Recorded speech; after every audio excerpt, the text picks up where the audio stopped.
Hello and welcome to SkaredCast. This is a Dark Eldar army list review. We are looking at my 1850 point list that I will be taking to the Eternal Warriors Invitational Tournament. So, I've gone for a very min-maxed style army. We'll be playing Nova style missions for anybody who knows the Nova missions. They're quite interactive and quite interesting. So I just quickly want to go over the two detachments. I have a primary combined arms detachment of Dark Eldar and an allied detachment of Eldar. So I'm just going to quickly explain my choices, and like that you can get an idea of why I feel this is a competitive army. Very boring and dull to play, but competitive. My HQ, a homunculus, 50 points, cheap as bones. Now, for this tournament, we get to choose our warlord trait.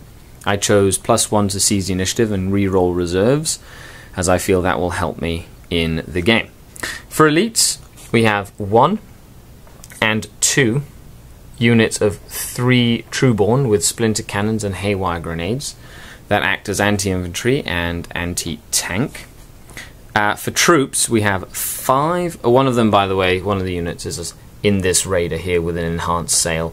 Gives me a fast-moving, objective-taking unit, and a good thing to put the Spirit Seer in, which I'll get to later. 5 Venoms with dual splinter cannons. Those are the meat and potatoes of the list in terms of anti-infantry firepower, to bring down monstrous creatures and to whittle down biker units and infantry. Then I have 3 Ravagers, 1, 2, and 3, all with triple lances. They're my main anti-tank in terms of trying to get a lucky 6 to blow things up.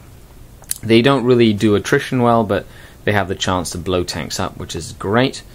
Each of the Venoms, by the way, has a 5-man Cabalite warrior unit with blaster in it, and then one of them has 3 racks, which is a very, very cheap objective secured unit that can sit on a backfield objective or stay in reserve and come on later in the game.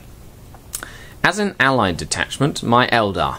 These are painted in the Chimera Craftworld Eldar from Imperial Armor 11, and that helps me justify them fighting alongside the Dark Kin, as they tend to hire mercenaries like Corsairs for their own means. As an HQ, a Spirit Seer, that model right there, played by a Warlock, simply because it's cheap and telepathy is relatively good, so a chance to get either invisibility, also have Psychic Shriek and any other power I get. Now he can run in either of the open top vehicles and cast Witch Fire powers out of it, so that'll be fun as like a little Psychic Shriek gunboat. And his Force Staff has Armorbane, Flashbane, and Soul Blaze, which will be useful, I hope.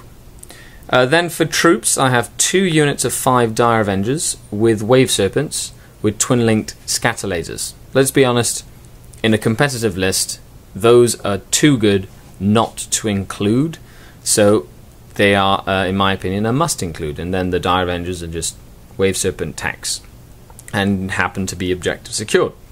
For fast attack, I do have 2 Vipers with double cannon. They're relatively good, they're also cheap. If I had Forge World Hornets, for those who know Hornets, I would be using those, but I don't, so I'm using Vipers. And 2 Warwalkers with a Scatter Laser and a Bright Lance, each for some outflanking goodness, scouting goodness, some more anti-infantry, light tank and heavy tank firepower on a battle-focusing platform. So that is 1850 points. Make sure you stay tuned, because right after this we will go to the tournament review and you get to see how the army played out in the event. Stay tuned, and of course I will go through a lot of things in the tactical corner, of things that I liked and disliked about this army in particular. Thanks a lot for tuning in. Let's begin.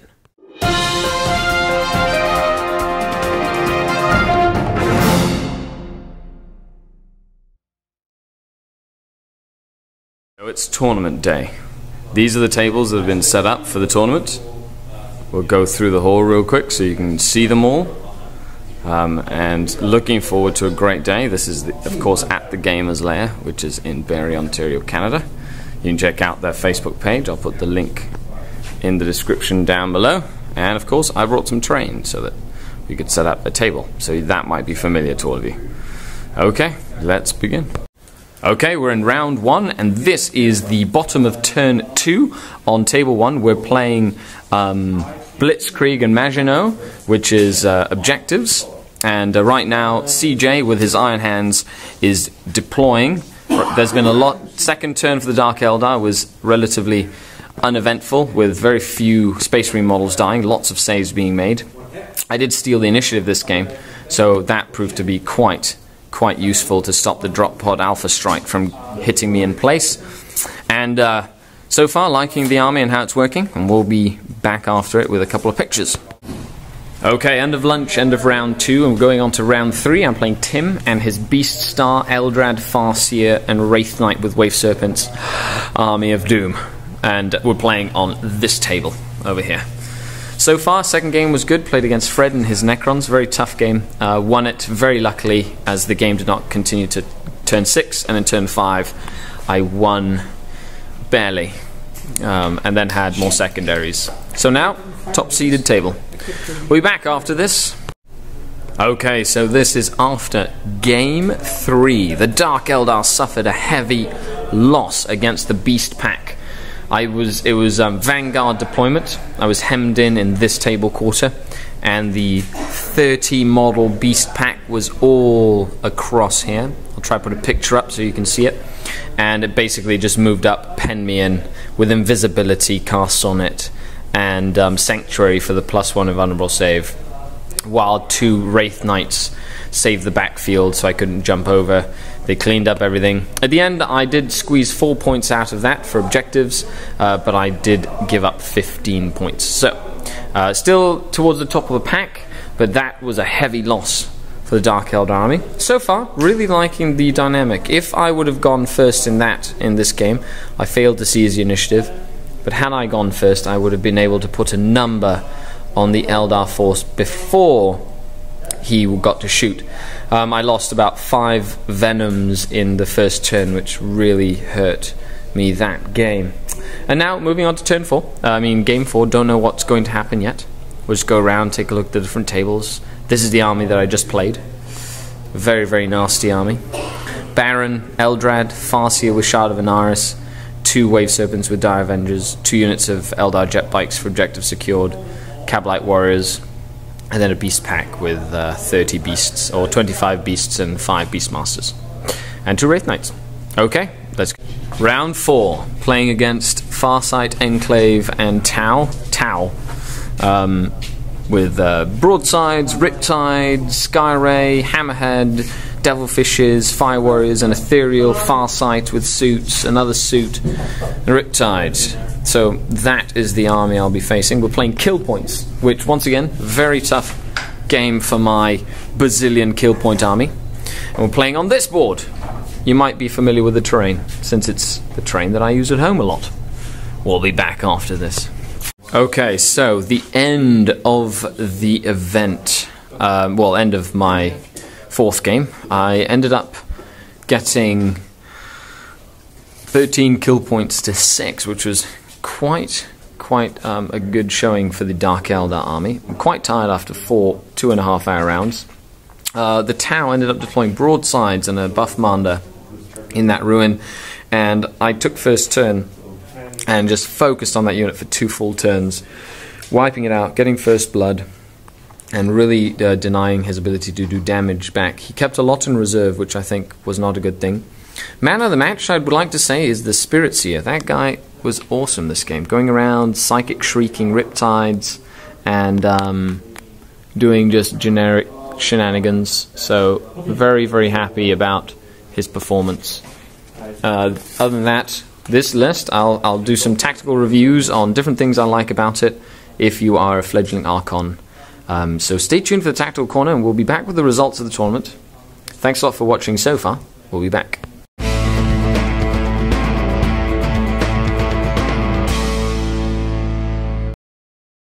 Hello and welcome to another Tactical Corner. So, this was my army. Now, it was great at hitting power, but lacked durability. Let's get into the rounds. Round 1 I played in Iron Hand's list that was very heavy on the pressure. I used the table to my advantage and set up quite aggressively and stole the initiative, taking out a Thunderfire cannon early in the game, and then just using the high maneuverability of the Raiders and Venoms to get away from his killing drop pod army. So that was a victory secured. Round 2 against Fred and his Necrons, very highly optimized Necron army. The mission, I played the mission very well this game. I was able to hide my main objectives so he couldn't shoot the troops off them, and just sacrifice my units the entire game, forcing him to take care of them. At the end, I almost got tabled, but the game didn't finish. So I was able to win that game tactically. Game 3 against the Beast Pack. This was the toughest match all around. He hemmed me into a corner and just pretty much slaughtered the entire army. Now, I could have hidden. I was hoping to steal the initiative on him in order to do some more damage. But once that Beast Pack was halfway up the table, all I could do is really just feed it units to try and stop it from advancing into my army, but it just got through them so quickly.